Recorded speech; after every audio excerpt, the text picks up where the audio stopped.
Alright, let's slow this right down and actually talk. It's January 27th, 2026.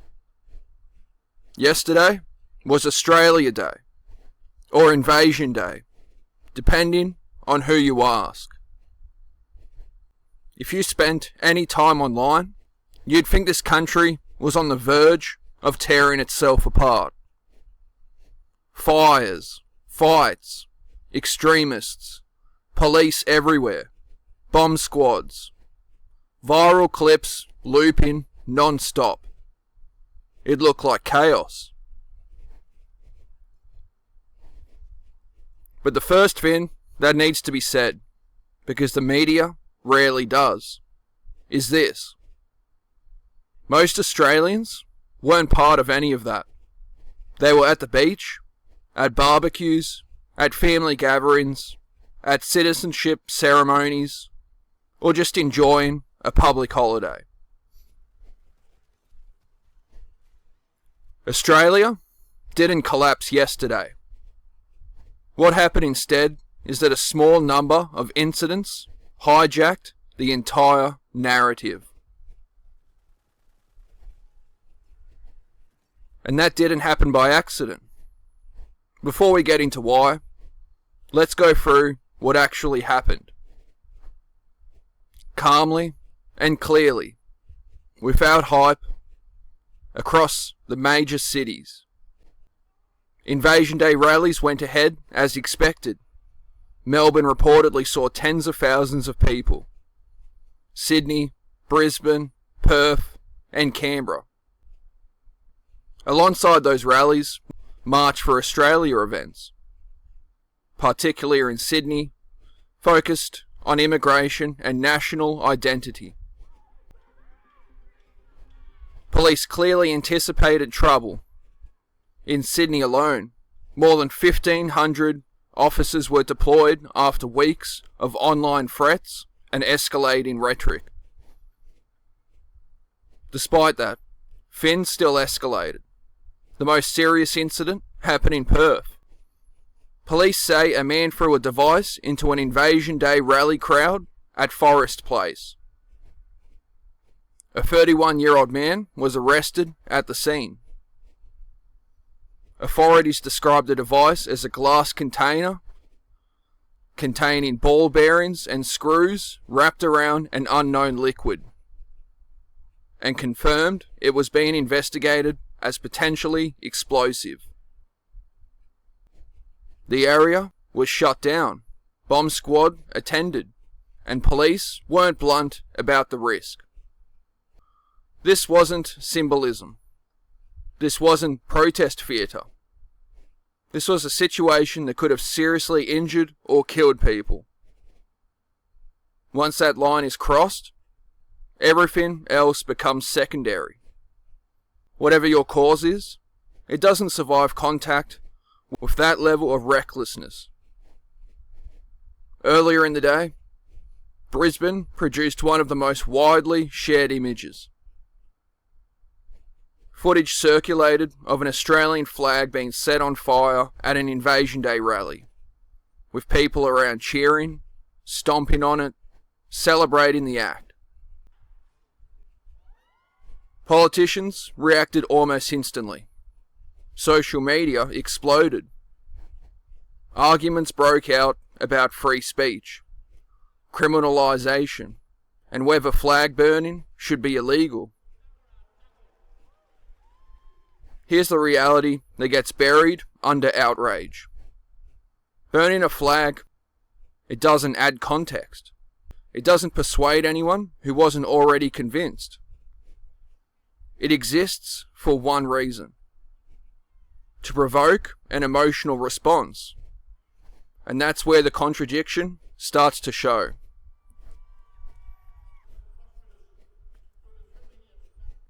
Because these events are constantly framed with words like peace, healing, justice, truth-telling. But the actions are humiliation, antagonism, escalation. You can't seriously claim peace while cheering destruction.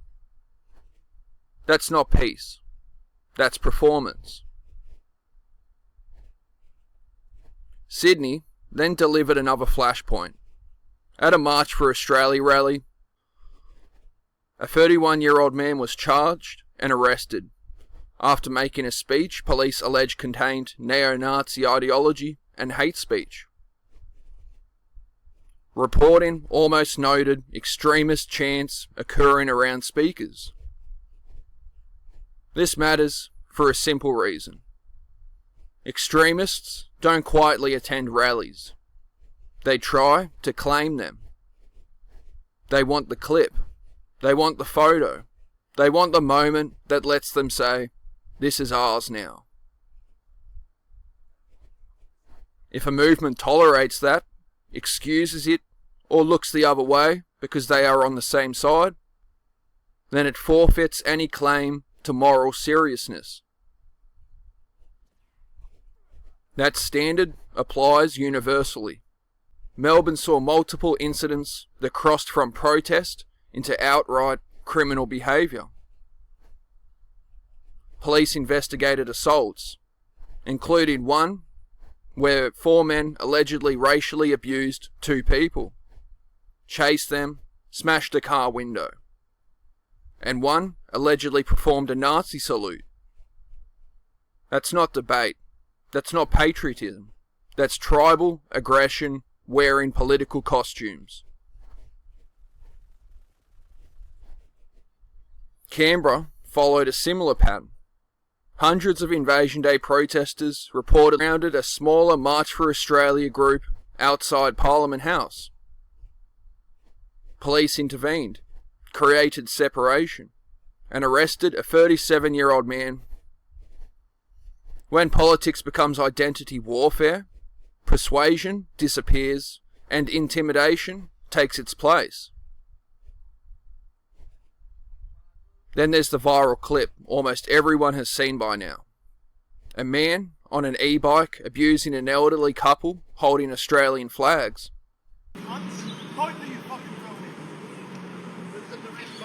Citizen arrest. Okay, why do you fucking kill yourself, mate? Got anything else you want to say? Why don't you? Yeah. I hope the white genocide does happen because you guys. Yeah. That's all. Fuck your flag. Fuck this genocidal country. 2025, 2024, the highest years for Aboriginal deaths in custody, and you just stand there like a fucking nobody, waving around your bullshit flag. That's why I'm wearing my poppies. The Gallipoli, cool. That's cool. Fucking cool, like isn't it? We have an army that also fucking takes advantage of Indigenous people. You know, our army fucking takes advantage of Aboriginal. I want to be careful here. The clip is circulating widely online, but there is no confirmed mainstream reporting identifying the individual or fully verifying the context. So I won't present it as settled fact. But I will say this. If the clip is genuine and accurately represented, it perfectly exposes the lie at the centre of modern peace rhetoric. Someone can adopt the right symbols, repeat the correct slogans, posture as morally righteous, and still direct cruelty at random civilians who have done nothing wrong. If your politics cannot treat an elderly couple in a park with basic human dignity, it is not about justice. It is about rage. And before yesterday even arrived, there was another critical piece of context. Earlier in the week, a 24-year-old PhD student on the Gold Coast was arrested and charged in relation to planning a terrorist act. Court heard allegations that he planned to ignite riots on Australia Day, including throwing Molotov cocktails made from vodka bottles into crowds, recruiting online, encouraging firearms training, and discussing infiltrating institutions. Bail was denied because authorities considered him too dangerous. That matters because it shows the end point of this kind of politics. When it completely detaches from reality, it starts with grievance. It escalates through online echo chambers. Eventually, someone decides fantasy should become action.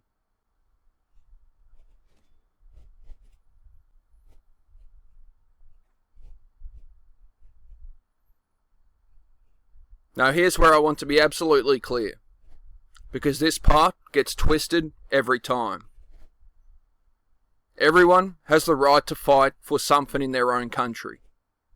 That is not controversial. No system should be stagnant for all of eternity. No nation improves by pretending it has already perfected itself. Real change has always come from people challenging systems, questioning authority, and applying pressure. History is full of that. But how you challenge a system matters just as much as why. When movements start acting aggressively, especially toward ordinary people, it usually signals two things. The first is fear, not fear of oppression, but fear of losing control. Aggression often isn't about pushing change forward. It's about refusing to accept that reality isn't bending fast enough, or at all. The second thing it signals is inflexibility, a refusal to adapt, compromise, or accept limits. You can see this when demands start expanding beyond their original purpose. When something that begins as change the date slowly turns into open hostility toward anyone who doesn't agree, or worse, toward people simply existing within the country. At that point, it's no longer just about reforming a system. It becomes about defining enemies. And once people become the problem, instead of policies, the question stops being what needs to change, and becomes how far are you willing to go? Two men have been arrested in Melbourne after this confrontation at an anti-migration pro-Australia Day rally where several... That's a dangerous shift, regardless of ideology. But to be fair, and this matters, the other side didn't arrive here by accident either. The right, broadly speaking, has been tolerant up to a point. Cultural changes like gay marriage didn't happen through force. They happened because society debated, shifted, and adapted. But where the right consistently fails is accountability. There's a tendency to defend systems simply because they are old, not because they are working. Instead of asking why people disengaged from institutions, why trust collapsed, why younger generations stopped caring about the future, the response is often nostalgia or denial. As if preserving the shape of a system matters, more than repairing its function. When people feel institutions don't represent them, they stop thinking long term. Voting becomes emotional instead of strategic. Individual comfort replaces collective responsibility. People stop asking what kind of country they are building and start asking what they can extract right now. That's not a left-wing problem or a right-wing problem. That's a system problem. So what you end up with is a feedback loop. One side becomes more aggressive because it feels unheard. The other side becomes more defensive because it refuses to admit failure. Media pours fuel on both, because outrage is profitable, and ordinary people get caught in the middle, watching politics turn into identity warfare. And this is where the media's role becomes impossible to ignore. Anger sells, calm doesn't. Nuance doesn't trend. 30,000 peaceful protesters don't generate clicks. One burning flag does. One violent clip does. One extremist shouting something unhinged does. Headlines strip context. Clips loop without beginnings or endings. The worst actors become the face of entire movements. That's not journalism anymore. That's narrative warfare. People are trained to react emotionally first and think later. Fear, anger, outrage. Those are the currencies of attention. And once people are emotionally hooked, they stop asking basic questions like, how many people actually did this? Whether it represents the majority? And what outcome does this behaviour produces?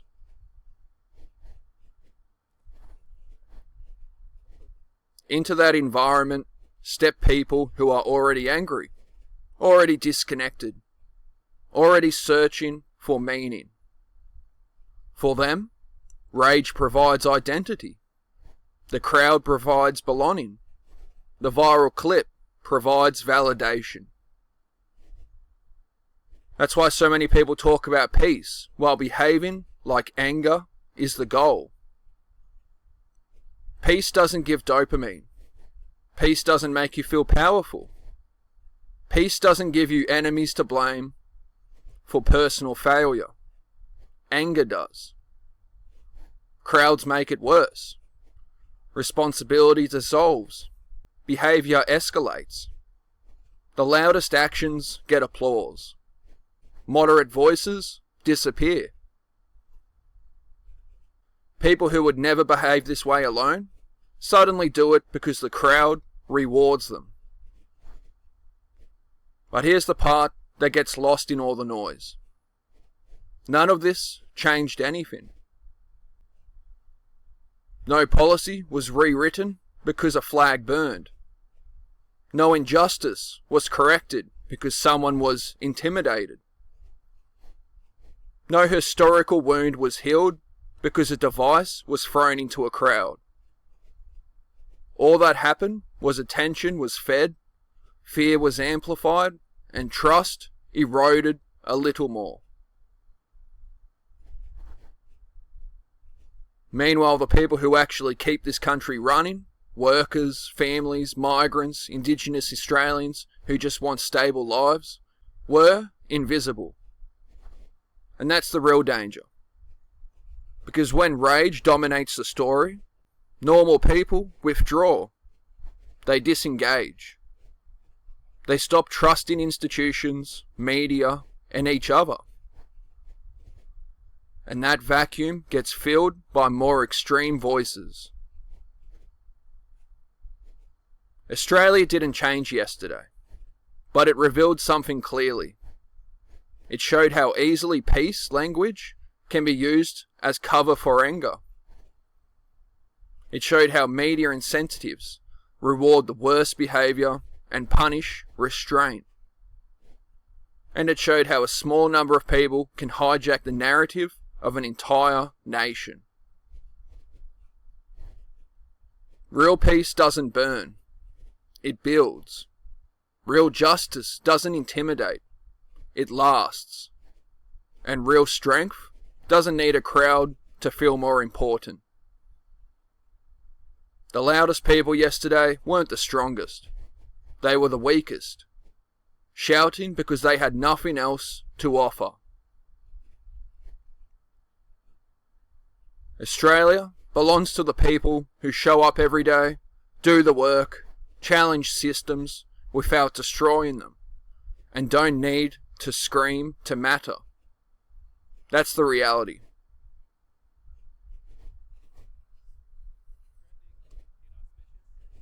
If you stayed through this, comment what stood out most to you. If you want conversations that don't play the outrage game, subscribe.